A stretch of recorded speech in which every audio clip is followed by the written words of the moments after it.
नमस्कार, मैं हूं अंजलि सिंह और आप देख रहे हैं हर पल न्यूज़। खबरों की शुरुआत करेंगे, लेकिन उससे पहले नजर डालेंगे आज की हेडलाइंस पर। पेट्रोल भराने को लेकर कार सवार युवकों की पंप कर्मियों से हुई बहस। हाथापाई पर पहुंचा मामला। युवक के व्यवहार से नाराज लोगों ने की उसकी पिटाई। बीजेपी की हुई राष्ट्रीय कार्यकारिणी बैठक। सीएम योगी बोले, ट्विटर ही देगा आपको वोट। मुख्यमंत्री मनोहर लाल सोमवार को करनाल में सरकारी चीनी मिल लिमिटेड के 46वें पिराई सत्र का करेंगे शुभारंभ। कार्यक्रम को देखते हुए करनाल मेरठ रोड पर वाहनों की आवाजाही हुई बंद। सोमवार को दोपहर के बाद गोला पुल भारी वाहनों के लिए खोला जाएगा। NHAI के अधिकारी 11 बजे करेंगे अप्रोच रोड का निरीक्षण।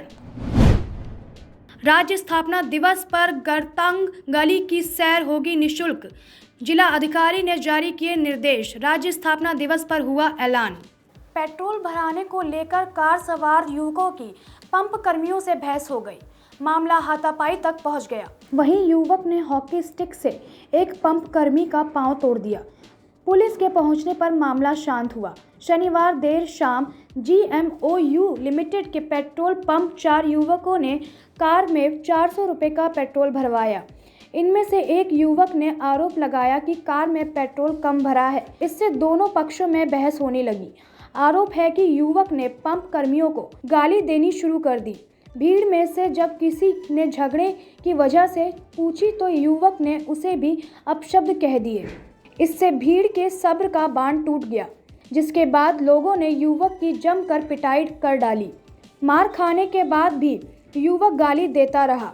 हालांकि इसके बाद लोग चले गए। भीड़ कम होते ही युवक ने कार से हॉकी स्टिक निकाल ली और एक पंप कर्मी के पांव पर मार दी। हमला इतना जबरदस्त था कि स्टिक के 2 टुकड़े हो गए। इस बीच किसी ने पुलिस को सूचना दे दी। पुलिस ने मामला शांत कराते हुए भीड़ को हटा दिया। झगड़ा होने पर पंप बंद कर दिया गया। वहीं पंप कर्मी को अस्पताल ले जाया गया, जहां डॉक्टर ने बताया कि उसके पैर में फ्रैक्चर है। बाजार चौकी इंचार्ज दीपक तिलवाड़ी ने बताया कि इस प्रकरण पर पंप कर्मी की ओर से अभी कोई शिकायत दर्ज नहीं कराई गई है। कोरोना के वक्त होम आइसोलेशन में दुबके रहने वालों को चुनाव के समय में भी दुबके रहने की आवश्यकता है। विधानसभा चुनाव 2022 पर मंथन के लिए दिल्ली में भाजपा की राष्ट्रीय कार्यकारिणी में यूपी सीएम योगी आदित्यनाथ बोल रहे थे। उन्होंने कहा कि आप याद करिए, कोरोना के वक्त मैं आपके ज़िले में 2 बार आया था। हमारे सांसद, दोनों विधायक और हेल्थ वायरस पूरी ईमानदारी से जनता की सेवा कर रहे थे। उन्होंने दूसरे राजनीतिक दलों पर निशाना साधते हुए कहा कि वो लोग होम आइसोलेशन में थे जो आपके संकट में खड़े नहीं हो सकते हैं। उन्हें उनके घर में दुबका देना चाहिए। वक्त आने पर उनको जवाब देने की ज़रूरत है। आपके संकट में ट्विटर पर समीत थे, उनसे कहना बबुआ, ये ट्विटर ही आपको वोट भी देगा। बता दें, देश में 5 राज्यों में विधानसभा के चुनाव होने वाले हैं। इन सभी राज्यों में सबसे खास उत्तर प्रदेश का विधानसभा चुनाव है। इन विधानसभा चुनाव से पहले रविवार को दिल्ली में भाजपा के राष्ट्रीय कार्यकारिणी की बैठक चल रही है। राजनीतिक प्रस्ताव पर बोलते हुए मुख्यमंत्री योगी ने कहा कि यूपी विधानसभा चुनाव बहुत बड़ा और महत्वपूर्ण होने जा रहा है। पार्टी और सरकार ने प्रदेश के विकास के लिए बहुत कार्य किए हैं। वहीं केंद्र मंत्री ने और यूपी चुनाव प्रभारी धर्मेंद्र प्रधान ने कहा कि कोरोना के कठिन समय में प्रधानमंत्री देश को आगे लेकर आए। मुख्यमंत्री मनोहर लाल सोमवार को करनाल में सरकारी चीनी मिल लिमिटेड के 46वें पिराई सत्र पर शुभारंभ करेंगे।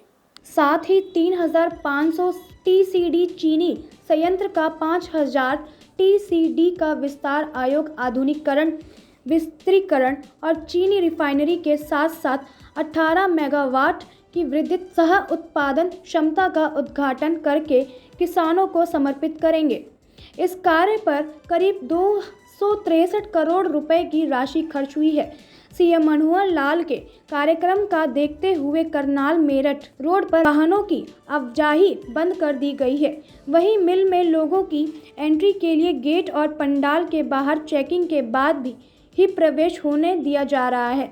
उद्घाटन कार्यक्रम में सहकारिता मंत्री डॉक्टर बनवारी लाल, सांसद संजय भाटिया, हरियाणा राज्य चीनी मिल के अध्यक्ष और शाहाबाद के विधायक रामकरण, घरोड़ा के विधायक हरविंदर कल्याण, राजस्व और आपदा प्रबंधन और सहकारिता विभाग के अतिरिक्त मुख्य सचिव संजीव कौशल, हरियाणा शुगर फेड के प्रबंध निर्देशक जितेंद्र कुमार उपस्थित रहेंगे। वहीं मुख्यमंत्री मनोहर लाल इसी कार्यक्रम से इंद्र विधानसभा क्षेत्र के गांव बीबीपुर जाटन में 3 करोड़ रुपए की लागत से बने 33वें केवी सब स्टेशन, असंध विधानसभा क्षेत्र में असंध कॉलेज रोड पर 3 करोड़ रुपए की लागत से बने 33 केवी सब स्टेशन, नेलीखेड़ी विधानसभा क्षेत्र के तारवाड़ी में करीब 2 करोड़ 57 लाख रुपए की लागत से बने अग्नि मिशन भवन का उद्घाटन भी करेंगे।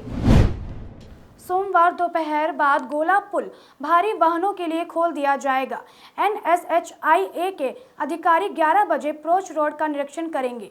निरीक्षण के बाद पुलिस और प्रशासन के अधिकारियों को पुल खोले जाने की रिपोर्ट देंगे। NHAI के प्रोजेक्ट डायरेक्टर योगेंद्र शर्मा ने कहा कि NHAI की ओर से ठेका प्राप्त कंपनी ने अप्रोच रोड पर भारी वाहनों को चलाकर देख लिया है। भारी वाहनों को चलाने में अप्रोच रोड पर कोई दिक्कत नहीं आई है। सोमवार को कंपनी और NHAI के अधिकारी दोबारा पुल का निरीक्षण करेंगे। वहीं इससे पहले NHAI ने शुक्रवार को गोलापुर हल्के वाहनों के लिए खोल दिया है।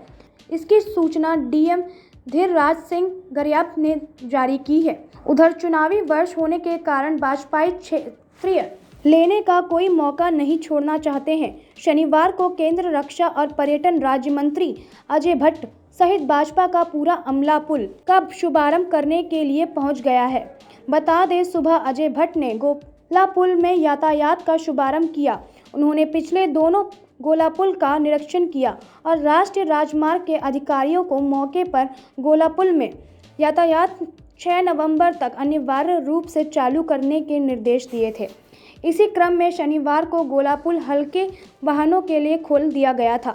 उन्होंने पुल के तत्व कार्य के जिला प्रशासन और NHIO के अधिकारियों को बधाई दी। इस मौके पर लाल कुआं विधायक नवीन दुक्कम, भाजपा जिलाधीश भाजपा प्रदीप भिष्ट, प्रदीप जैनोटी, राकेश तेनवाल, प्रकाश गजरौला, लक्ष्मण सिंह खाती, मुकेश बेलवाल समेत अपर जिला अधिकारी अशोक जोशी, सिटी मजिस्ट्रेट ऋचा सिंह आदि मौजूद रहे।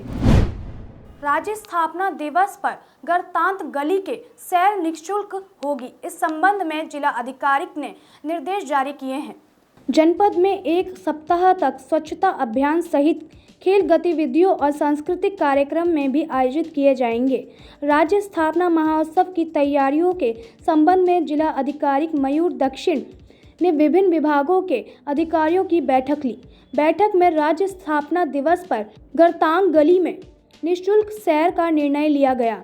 गणतंत्र गली में सैर के लिए स्वदेशी पर्यटकों से 150 व विदेशी पर्यटकों से 600 रुपये शुल्क वन विभाग की ओर से लिया जाता है, लेकिन राज्य स्थापना दिवस यह शुल्क माफ रहेगा। जिला अधिकारी मयूर दीक्षित ने कहा कि राज्य स्थापना दिवस के अवसर जनपद मुख्यालय के अलावा तहसील स्तर पर भी कार्यक्रम आयोजित कर राज्य आंदोलनकारियों को सम्मानित किया जाएगा। सभी नगर निकायों में सफाई अभियान चलाए जाएंगे। स्वास्थ्य विभाग को 8 से 10 नवंबर तक कोविड-19 की दूसरी डोज के लिए जनपद के नागरिकों को जागरूक करने के निर्देश दिए हैं। पर्यटन विभाग साइकिल रैली, खेल विभाग क्रिकेट, वॉलीबॉल और क्रॉस कंट्री दौड़ का आयोजन करेगा। बैठक में पुलिस अधीक्षक मणिकांत मिश्रा और मुख्य विकास अधिकारी गौरव कुमार, साथ ही जिला आपदा प्रबंधन अधिकारी देवेंद्र पटवाल आदि मौजूद थे। राष्ट्रीय राजधानी क्षेत्र और दिल्ली में दिवाली के तीसरे दिन रविवार को प्रदूषण लेकर स्थिति गंभीर बन रही है।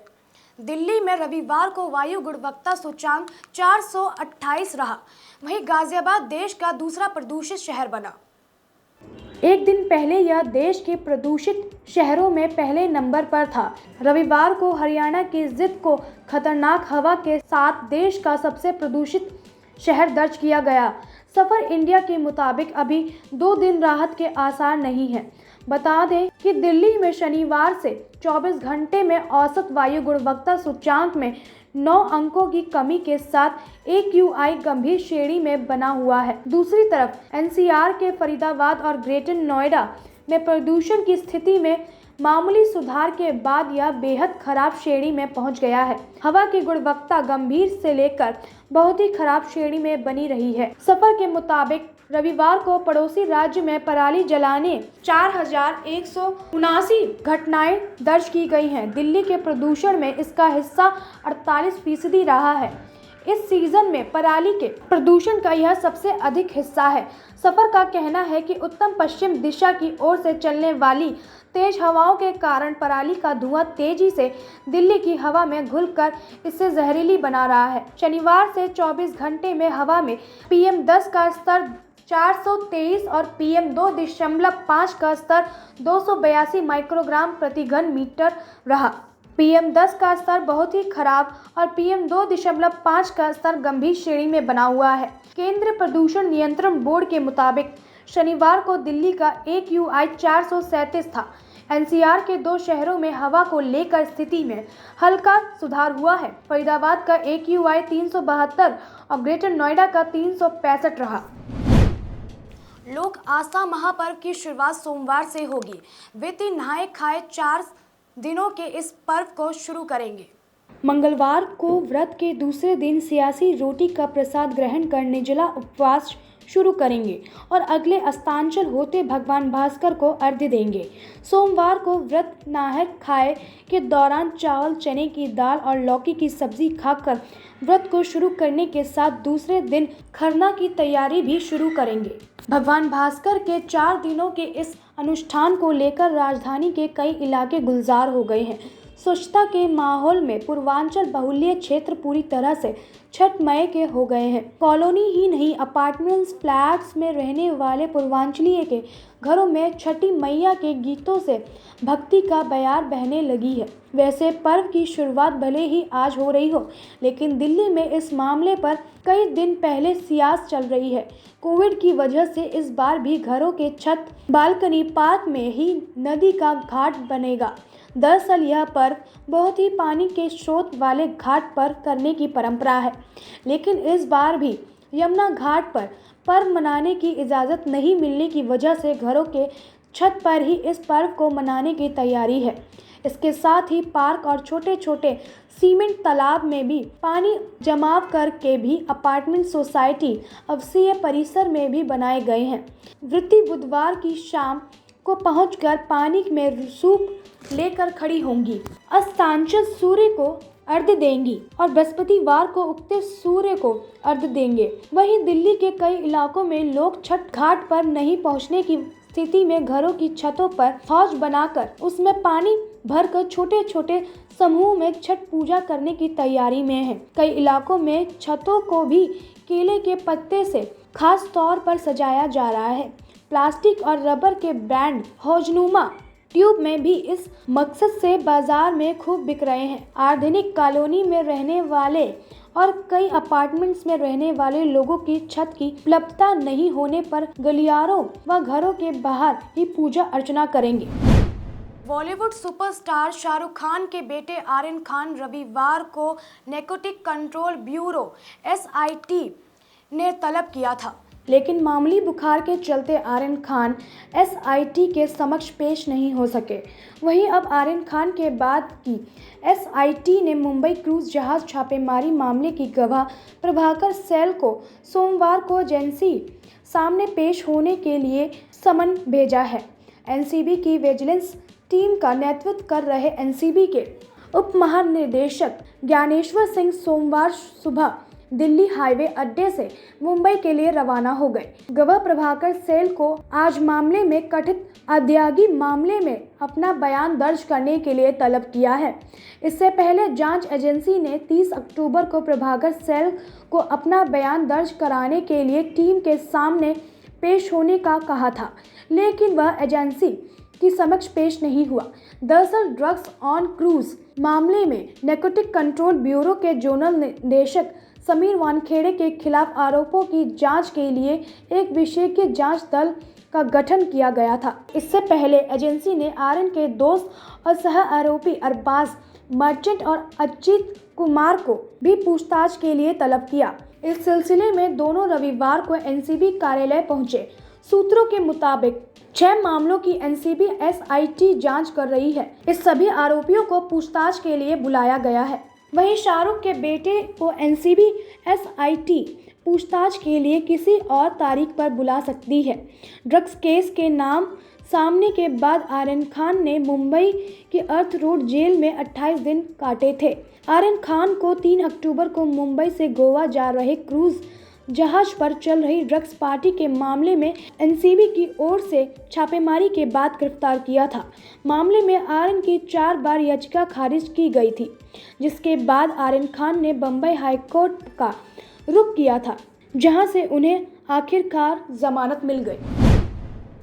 तीसरे दिन रविवार को भी आगरा की हवा बेहद खराब श्रेणी में रही। सुबह और शाम को शहर स्मॉग और धुआं और धूल की चपेट की चादर ओढ़े रहा। वहीं दोपहर में धूप खिली रही, फिर बादल छा गए।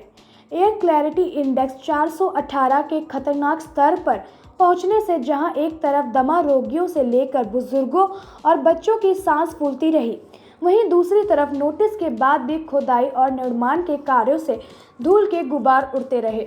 सड़कों पर जाम में वाहन काला धुआं उगलते रहे। दिवाली के बाद AQI स्तर 2 गुना हो गया। 3 दिन से शहर रेड जोन में सुमर रहा है। ये हाल तब है जब उत्तर प्रदेश प्रदूषण नियंत्रण बोर्ड ने NHAI, स्मार्ट सिटी, NDA, जल निगम और मेट्रो को नोटिस जारी कर रखे हैं। जाम नियंत्रण के लिए अतिरिक्त फोर्स लगाने के आदेश हैं। फिर भी बीते 3 दिनों से हालात नहीं सुधर रहे हैं। AQI लगातार बढ़ रहा है। केंद्र प्रदूषण नियंत्रण बोर्ड के मुताबिक रविवार को आगरा का AQI 418 माइक्रोग्राम प्रति क्यूबिक मीटर तक पहुंच गया है। शनिवार रात 12 बजे से सूक्ष्म कण PM10 अधिकतम स्तर 500 तक पहुंच गए हैं, जबकि PM2.5 का अधिकतम स्तर 500 दर्ज हुआ है। कार्बन गैस की मात्रा औसत से 30 गुना अधिक है। शहर जहरीली गैस के चैम्बर में तब्दील हो गया है। सूक्ष्म कण खतरनाक स्तर पर होने के कारण अब वो हवा सांस लेने लायक नहीं रही। यमुना में अमोनिया की मात्रा बढ़ जाने के कारण दिल्ली के अनेक वाटर ट्रीटमेंट प्लांट्स अपनी क्षमता के अनुरूप काम नहीं कर पा रहे थे। इसके कारण दिल्ली के अनेक इलाकों में पानी की सप्लाई प्रभावित हो रही है। लेकिन खबर है कि अब राजधानी के सभी वाटर ट्रीटमेंट प्लांट्स अपनी पूरी क्षमता के साथ काम करना शुरू करेंगे। सोमवार सुबह से राजधानी के सभी इलाकों में पानी की सप्लाई सामान्य हो जाने की उम्मीद है, लेकिन दिल्ली जल बोर्ड के उपाध्यक्ष राघव चड्ढा ने रविवार को कहा कि दीपावली के दौरान यमुना में प्रदूषण की मात्रा बहुत ज़्यादा बढ़ गई थी। इसी कारण अमोनिया की मात्रा स्वीकृत लेवल से बहुत भारी स्तर पर बढ़ गया था। यही कारण है कि दिल्ली के अनेक वाटर ट्रीटमेंट प्लांट इस दौरान सही से काम नहीं कर पा रहे थे। लेकिन इस मुद्दे पर सटीक कदम उठाने के बाद अब राजधानी के भगीरथ, ओखला और सोनिया विहार सहित सभी वाटर ट्रीटमेंट प्लांट्स अपनी 100% क्षमता के अनुसार काम करना शुरू कर चुके हैं। अनुमान है कि सोमवार सुबह तक दिल्ली के सभी इलाकों में पानी की सप्लाई सामान्य हो जाएगी। राघव चड्ढा ने हरियाणा पर आरोप लगाया कि दीपावली के दौरान उसकी तरफ से यमुना में भारी मात्रा में प्रदूषण जल यमुना बहाए गए हैं। इसी कारण यमुना में प्रदूषण का स्तर बहुत ज़्यादा बढ़ गया है। इससे वाटर ट्रीटमेंट प्लांट्स की काम करने की क्षमता प्रभावित हुई है। इस दौरान केवल आधी क्षमता से ही जल उत्पादन हो पा रहा है। इस दौरान दिल्ली सरकार ने राजधानी के सभी इलाकों में पानी के टैंकर भेजकर स्थिति सामान्य करने का प्रयास किया। उन्होंने कहा कि सरकार लोगों को किसी तरह की तकलीफ नहीं होने देगी। अब पानी की सप्लाई सामान्य होने की उम्मीद है। राजधानी में आतंकी हमले की आशंकाओं के बीच पुलिस ने अवैध रूप से अवधि समाप्त होने के बावजूद रुके विदेशियों का डाटा खंगालना शुरू कर दिया है। वहीं बताया जा रहा है कि दिल्ली में कई हजार विदेशी अवैध रूप से रह रहे हैं। काफ़ी विदेशी ऐसे हैं जिनके रुकने की अवधि समाप्त हो चुकी है, लेकिन वह यहीं रुके हैं। पाकिस्तान नागरिक मोग अशरफ के पकड़े जाने के बाद दिल्ली पुलिस ने यह कदम उठाया है। एक पुलिस अधिकारी का कहना है कि विदेश नागरिकों को ढूंढने का काम युद्ध स्तर पर चल रहा है। दिल्ली पुलिस के एक वरिष्ठ अधिकारी ने बताया कि गृह मंत्रालय के आदेश के बाद विदेशी क्षेत्र पंजीकरण कार्यालय ने दिल्ली में अवैध रूप से और समय के बाद रुके विदेशी नागरिकों की सूची पुलिस को भेजी है। दिल्ली पुलिस ने हर जिले में रहने वाले विदेशी नागरिकों की सूची जिला डीसीपी ने सभी थानेदारों को यह सूची भेज दी है। थाना पुलिस अपने इलाकों में रहने वाले विदेशी नागरिकों की तलाश कर रही है फिर और वहीं वेरिफिकेशन भी कर रही है। दिल्ली पुलिस मुख्यालय में बैठे एक अधिकारी ने बताया कि दक्षिण पूर्व जिले में कुल 65 विदेशी समय के बाद रुके हैं। इनमें से सबसे ज़्यादा 51 नागरिक अफगानिस्तान, 5 बांग्लादेश और 4 युगांडा के हैं। अफगानिस्तान के सबसे ज़्यादा 23 नागरिक हजरत निजामुद्दीन और 22 लाजपत नगर में रह रहे हैं। बड़माड़ा से लेह तक 476 किलोमीटर लंबी रेल लाइंस के लिए 62,000 करोड़ की लागत पुलों और टनलों का निर्माण हुआ है। इसमें टनलों पर 65,000 करोड़, पुलों पर करीब 6,000 करोड़ खर्च होंगे। उत्तर रेलवे ने बड़माड़ा मनाली लेह रेल लाइंस की ड्राफ्ट डीपीआर तैयार कर दी है। 31 दिसंबर से पहले रेलवे बोर्ड फाइनल डीपीआर सौंप दी जाएगी। इस स्मारक रेल लाइन के लिए करीब 150 किलोमीटर लंबा औपचार रोड बनेगा। स्मारक और व्यापारिक दृष्टि से रक्षा मंत्रालय का अति महत्वपूर्ण बड़माड़ा मनाली लेह रेल लाइन का सपना साकार होने के नज़दीक पहुंच गया है। उत्तर रेलवे ने इस परियोजनाओं की ड्राफ्ट डीपीआर तैयार कर ली है। जून 2021 में पीएमओ ने इस परियोजनाओं का रिव्यू किया था। उत्तर रेलवे को इसकी डीपीआर जल्द तैयार करने के आदेश दिए हैं। डीपीआर तैयार करने के लिए उत्तर रेलवे ने सैटेलाइट और लीडार सर्व कराए हैं। वहीं तुर्की के जियोलॉजिस्टों ने इस बात की जांच की कि जिन पहाड़ों से इस रेल लाइन के लिए टनल और पुल बनाने हैं वह पक्के या नहीं। हाल ही में 28 से 31 अक्टूबर तक इस रेल लाइन को अंतिम रूप देने के लिए रेलवे बोर्ड के सदस्य इंफ्रास्ट्रक्चर संजीव मित्तल ने भी रेलवे अधिकारियों की टीम के साथ लेह का दौरा किया। उन्होंने सेना और राज्य सरकार के अधिकारियों से इस संदर्भ में बैठक भी की। उत्तर रेलवे वे युक्त परियोजनाओं की ड्राफ्ट डीपीआर तैयार कर ली है। दिसंबर 2021 में इसे उत्तर रेलवे के जीएम को मंजूरी के लिए भेजा गया है। बिहार के स्वास्थ्य मंत्री मंगल पांडे ने रविवार को कहा कि आज हमने एक बड़ी उपलब्धि हासिल की है। पांडे ने कहा कि बिहार ने आज 7 करोड़ से अधिक टीकाकरण पूरा कर लिया है। स्वास्थ्य मंत्री ने कहा कि दिसंबर के बाद 8 करोड़ से अधिक टीकाकरण लक्ष्य हासिल करने की उम्मीद है। उन्होंने कहा कि छठ के पर्व बेहतर तैयारी हो, इसलिए हम आज एक बड़ा अभियान चला रहे हैं। बता दें कि भारत 108 करोड़ टीकाकरण के रिकॉर्ड को पार कर चुका है। बिहार में छठ महापर्व को लेकर कोरोना टीकाकरण का अभियान और तेज हो गया है। दूसरे प्रदेशों से आने वाले यात्रियों की कोरोना जांच और टीकाकरण को लेकर स्वास्थ्य विभाग ने हाई अलर्ट लागू कर दिया है। सभी जिलों के सिविल सर्जन और सरकारी अस्पतालों के प्रभारी चिकित्सा प्राधिकरण को अलर्ट रहने का निर्देश दिया गया है। राज्य में अगले 3 दिनों तक दूसरे प्रदेशों से आने वाले यात्रियों की कोरोना जांच और टीकाकरण को लेकर स्वास्थ्य विभाग ने हाई अलर्ट लागू कर दिया है। सभी जिलों को कोरोना टीकाकरण अभियान के टीकाकर्मियों को सामुदायिक भवन या अन्य भवनों में संचालित टीकाकरण केंद्रों के अतिरिक्त वहां के आसपास के गांवों में जाकर कोरोना टीका से वंचित लोगों को टीका देने का निर्देश दिया गया है। बता दें कि 10 और 11 नवंबर को छठ महापर्व है। छठ को लेकर राज्यों में लोगों की आवाजाही बढ़ेगी। इसी को ध्यान में रखते हुए स्वास्थ्य विभाग ने सघन कोरोना जांच और कोरोना टीकाकरण के अभियान को तेज कर दिया है। देश दुनिया की सभी बड़ी खबरों के लिए बने रहिए हर्पल न्यूज़ के साथ।